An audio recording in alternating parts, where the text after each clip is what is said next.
રકમ છે કે નીચે આપેલી જોડ સજાતીય છે કે વિજાતીય પદની તે ઓળખો.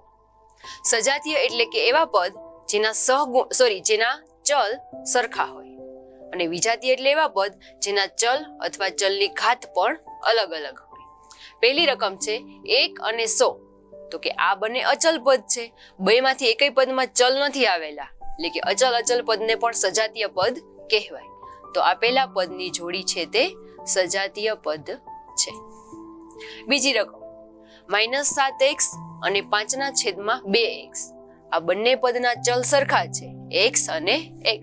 તેથી આપેલી જોડી છે તે સજાતીય પદ છે.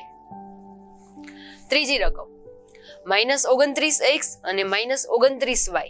તો કે આપેલા બંને પદમાં ચલ છે x અને y એ અલગ અલગ છે. તેથી આપેલા પદ છે તે વિજાતીય પદ કહેવાય. તો આવી રીતે આપણે ઓળખી શકીએ કે પદ સજાતીય છે કે વિજાતીય.